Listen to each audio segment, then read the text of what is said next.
Mas Abra, saya lanjutkan lagi. Anda mengatakan bahwa pembangunan infrastruktur sekarang sedang gencar-gencarnya dilakukan, tapi rupanya penyerapan tenaga kerjanya di sektor konstruksi ya malah sebenarnya tambah turun. Kenapa seperti itu, Mas? Ya, pertama faktor dari sifat pembangunan infrastruktur yang sekarang cenderung robotik ya. Artinya ada pergeseran. Dari dulu misalkan jumlahnya signifikan untuk otomatisasi dalam kata lain. Artinya dulu membuat jalan itu butuh orang untuk mengaspal, sekarang sudah otomatis semua. Itu juga berpengaruh. Yang kedua juga kita lihat juga dari tadi kontraktor ya, tadi kan juga relatif dominan BUMN. BUMN yang kedua juga kita juga menduga ada korelasi juga dengan dari kontraktor dari luar gitu. Ini apakah juga ada dampaknya terhadap tenaga kerja asing yang meningkat juga di dalam hal pembangunan infrastruktur?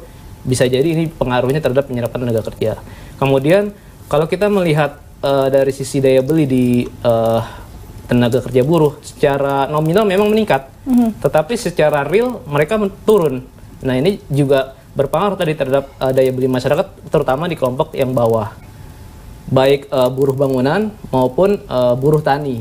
Dua kelompok tersebut upah real mereka menurun dalam beberapa tahun terakhir, seperti itu. Karena kenapa? Ya karena tadi pendapatan relatif tidak meningkat, tapi di overlap oleh inflasi, nilai inflasi yang cenderung lebih tinggi daripada pertumbuhan pendapatan mereka. Apakah ada harapan ini kemudian bisa naik, seandainya pendapatan mereka bisa naik, kemudian itu bisa mengiringi dengan jumlah pengeluaran mereka, Mas? Ya, yang jelas pemerintah harus melakukan dua hal. Pertama dari sisi demand, kedua dari sisi supply. Dari sisi demand bagaimana meningkatkan ya pendapatan dari kelompok tadi, dari sisi petani maupun dari sisi buruh. Kemudian dari sisi supply-nya bagaimana harga-harga di kebutuhan pokok itu bisa terjaga. Nah, yang terjadi belakangan ini kan memang harga-harga kebutuhan pokok meningkat. Kemudian juga yang harga di atas pemerintah seperti listrik itu meningkat di awal tahun. Bahkan inflasi dari kelompok harga di atas pemerintah itu year on year di akhir September itu 7%. Tinggi daripada inflasi umum yang 3%. Itu membuktikan bahwa harga yang di atas pemerintah memang sangat berpengaruh terhadap daya beli masyarakat. Saya ke Pak Firdaus Ali. Pak Firdaus, kalau ada yang mengatakan bahwa rupanya pada saat pembangunan infrastruktur meningkat, namun penyerapan tenaga kerja asing pun juga luar biasa. Akhirnya kemudian dianggap khawatirnya tidak memberi rumah sendiri kepada pekerja kita, pekerja Indonesia. Betul seperti itu, Pak? Seharusnya nggak perlu khawatir. Kenapa? Karena kita kan tidak semua juga diserahkan kepada asing. Jadi banyak pekerjaan yang kemudian mostly dikuasai oleh kita sendiri. Hanya kemudian investasi yang dari luar yang mereka kemudian mensyaratkan bahwa skill labor mereka yang ini itu yang masuk ya. Tapi kemudian yang mudah Pak ada transfer teknologi, transfer ilmu pengetahuan dari tenaga asing ke tenaga Indonesia. Tentunya ada, baik directly maupun indirectly pasti terjadi. Hanya kemudian yang ingin saya garis bawahi, ya tentunya kemudian ketika pemerintah memutuskan bahwa ketertinggalan kita lebih dan infrastruktur harus kita selesaikan secepat mungkin sehingga kita tidak punya handicap lagi untuk melompat ke masa depan yang lebih baik. Kenapa? Karena memang di-expect bahwa by 2030 kita akan menjadi 5 besar pelaku ekonomi. By 2050 kita lah 4 besar. Jadi pilihannya harus sekarang atau tidak sama sekali? Iya, karena dikatakan oleh Bang Eriko tadi bahwa kita sebetulnya adalah terlambat hampir 30 tahun ya untuk membangun infrastruktur yang bisa membuat daya saing kita lebih baik. Nah, ketika pemerintah mengalokasi budget yang signifikan kemudian mengurangi subsidi tadi, sebetulnya ini kan sebuah cara membelajarkan diri kita untuk apa? Untuk kita siap shifting ke kehidupan yang lebih baik. Ya, sehingga kemudian pemerintah dalam waktu yang singkat sekali mengalokasikan budget yang sangat signifikan di infrastruktur, di connectivity. Tapi kemudian juga pemerintah juga tidak main-main, ya. Dipercayakan sebagian besar proyek-proyek yang strategis ini kepada BUMN. Kenapa? Karena mereka punya kemampuan manajemen. Kedua, kapital mereka lebih baik dibanding swasta yang lain. Ya, ketiga, kemudian tentunya mereka juga punya tenaga kerja yang jauh lebih terampil. Nah, sehingga dipercaya. Apa ada ancaman nggak Pak seandainya BUMN itu mendapatkan penugasan dari pemerintah, jangan-jangan nanti kemudian ada potensi rugi. Jadi di pemerintahnya nilainya hijau tapi di BUMN warnanya merah ini nanti. Enggak, seharusnya tidak demikian. Memang ada yang sifatnya penugasan, tapi kan mereka juga dapat juga kue yang ini yang daging yang ada ininya gitu kan. Nah, tapi yang dikejar oleh pemerintah apa? Bahwa kita harus menyelesaikan dengan cepat sekali. Sehingga tahun 2015, 2016, 2017 kita betul-betul kemudian ya boleh dikatakan bahwa BUMN kita dengan anak perusahaannya kemudian diberikan keluasan untuk bergerak cepat. Nah, kita masih ingat Pak ada surat dari Sri Mulyani, Menteri Keuangan kepada PLN pada saat itu memperingatkan, hati-hati loh ini keuangan Anda sudah kelap-kelip antara kuning dan merah, kuning dan merah. apakah itu kemudian tidak hanya terjadi di PLN, jangan-jangan mungkin terjadi di BUMN lain? Saya pikir wajar sebagai Menteri Keuangan memberikan peringatan, wajar dong, namanya korektif. Misalkan ada apa-apa, setidaknya kemudian ya hati-hati loh, jangan kemudian kebablasan. Ya, di tahun ini tentunya kemudian kita baru menyelesaikan Rembuk Nasional 2017 kemarin dalam rangka mengevaluasi kinerja 3 tahun pemerintahan. Untuk apa? Untuk 2 tahun ke depan kita remedial. Ya, tentunya kemudian ada yang lebih cepat dari target yang sudah direncanakan, ada yang kemudian mungkin tidak akan sampai pada target yang ditetapkan. Tapi 2 tahun ke depan kita kemudian membantu pemerintah untuk kemudian channeling resources yang ada untuk bisa speed up, untuk bisa gap ketidaktercapaian itu makin mengecil. Nah, lalu kedua poin caranya seperti apa, Pak? Kita berikan koreksi, misalkan ada proyek-proyek yang kemudian dikategori di mana dikhawatirkan 2019 tidak akan bisa diselesaikan. Pemerintah kemudian segera shifting, baik pendekatan pembiayaannya maupun kemudian cara bagaimana manajemen proyek itu dijalankan, sehingga 2 tahun ke depan itu bisa kita capai. 2019 itu tahun pemilu. Apakah pemerintah punya perhatian yang cukup? Karena saya khawatirnya mereka sangat fokus pada pemilu. Saya yakin beda dengan pemerintah sebelumnya. Saya bukan bela Jokowi hebat. Oke. Begitu fokusnya pemerintah dengan kinerja. Kalau seandainya Jokowi memikirkan 2019, dia nggak perlu membangun di Indonesia Timur. Kalau yang dipikirkan popularitas tidak perlu membangun lebih infrastruktur. Baik fokus di Pulau Jawa, modern ini untuk dia terpilih. Tapi kan dia katakan, saya adalah membangun Indonesia, bukan membangun Pulau Jawa.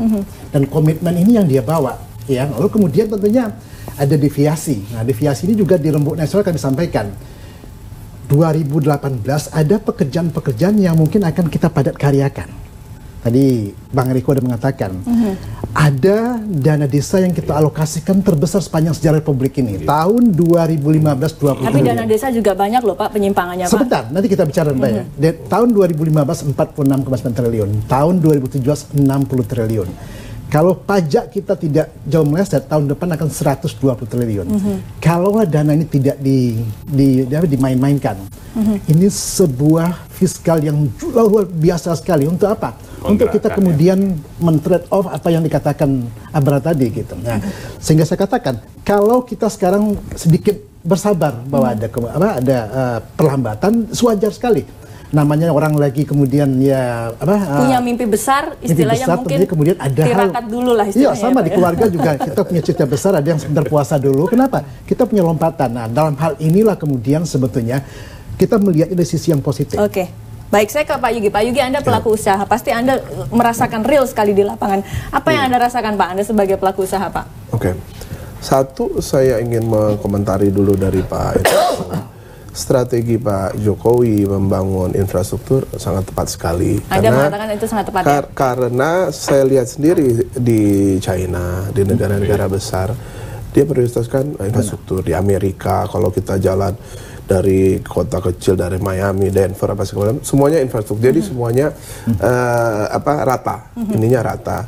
Yang kedua, saya komentarin lagi yang BLT. BLT itu menurut saya bagus juga, salah satu strategi, yang penting pengawasannya. Dan yang dana desa itu sebenarnya cukup tepat, cuma harus how to auditnya. Pertanggung jawabannya lebih sederhana. Ya. Nah, kalau dari kami, ini memang kita melihat global tuh lagi lesu, ya. Eropa pertumbuhannya, Italia atau negara lain itu malah lebih dari 2%, lebih dari 2%. Jadi kita tetap masih bahasa orang Indonesia kan blessing in disguise. Nah, yang agak apesnya bahasa saya, harga subsidi BBM lagi turun, ya kan, harga coal juga lagi turun, sekarang udah agak baik gitu kan, income. Yang perlu disiapkan adalah create the kemudahan di dalam negeri supaya bisnis itu jalan. Create kemudahan ini seperti apa saja yang Anda minta, Pak? Apakah pajak, ya? Pajak sekarang retail kita mesti objektif, di retail itu agak sulit sekarang. Nah, udah agak sulit, bahasa kita pengusaha, jangan berburu pajak di kebun binatang sendiri gitu. Jangan menimbulkan satu kegaduhan, maaf ya, dengan kemarin tax amnesty, terus mau dilihat lagi ini, mau lihat sayang gitu momen itu. Padahal kita pelaku usaha sudah percaya dengan tax amnesty. Nanti mau dilihat lagi. Kemarin ada yang barang-barang branded ke luar negeri mau di ini lagi.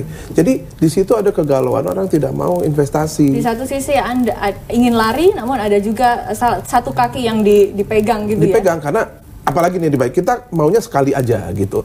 Yang kedua masalah investasi, foreign direct investment. Sekarang BKPM kan udah satu pintu. Tapi di daerahnya masih, Mas. Di daerahnya masih. Kenapa tidak taruh Pemdanya juga di BKPM-nya? Apa yang Anda rasakan dengan BKPM dan juga di daerah? Itu udah bagus, tapi prakteknya ketemu bupati, ketemu itu lain gitu. Kita ngalamin sendiri. Anda melihat gitu. Semangat dari Jakarta, dari Pak Jokowi itu tidak kemudian kan bisa... semua satu pintu tuh sekarang di BKPM. Tidak menurun gitu. semuanya ke daerah? Tidak menurun. Gubernurnya mungkin ya, tapi kalau sudah sampai ke kabupaten, kita minta. Sekarang kan yang berkuasa kan bupati. Nah itu belum kita lihat, kita masih banyak. Apa yang Anda alami real?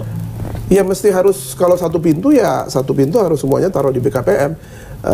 Dinas pendapatan daerahnya, sekdanya, jadi satu izin gitu. Jadi jangan sampai di bahasa gedagangnya dipalakin lagi di daerah. Jadi Anda pernah berpikir sampai seperti itu, Bang Eriko? Rupanya memang semangat tuh di Jakarta tinggi, tapi jangan-jangan di daerah itu implementasinya. kan tadi saya sudah sampaikan, sebenarnya pada periode lalu kalau ini sudah selesai infrastruktur, ini sekarang kepada nilai advantage value dan SDM-nya. Nah ini kan sekarang mau tidak mau harus dilakukan pembangunan infrastruktur ini, karena kalau tidak pasti akan macet semuanya. Nah ini juga kebetulan dunia ini sekarang sedang lesu.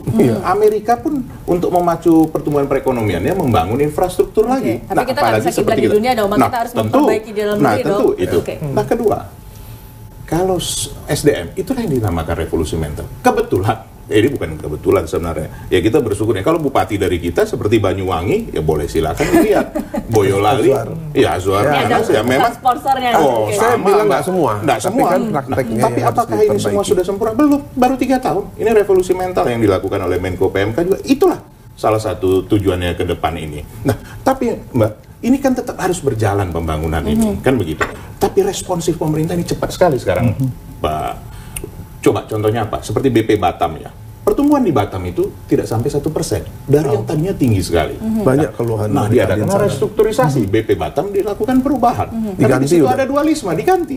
Ada dualisme antara wali kota dan jadi apa masalah-masalah yang di lapangan sekarang sudah berusaha. Responsivitas dari pemerintah sangat cepat. Nah, apakah sudah sempurna? Ya tentu ini prosesnya baru 3 tahun, Mbak. Nah, justru itulah tadi sebenarnya dalam diskusi juga tadi siang kami melihat bahwa masyarakatnya juga sangat dewasa dalam menilai dengan adanya sosial media, televisi, media cetak. Pemerintah sudah punya niat baik, tujuan baik, bekerja dengan baik. Sehingga elektabilitas, kepuasannya baik. Tapi apakah sudah puas terhadap perekonomian? Belum. Nah, karena kenapa? Ini sekarang sedang proses berjalan. Ya ibaratnya bangunan ini baru 60%. Nah, tadi saya sampaikan. Kita jeda dulu Bang Eriko, tetap bersama kami saudara di Saling Silangcak TV.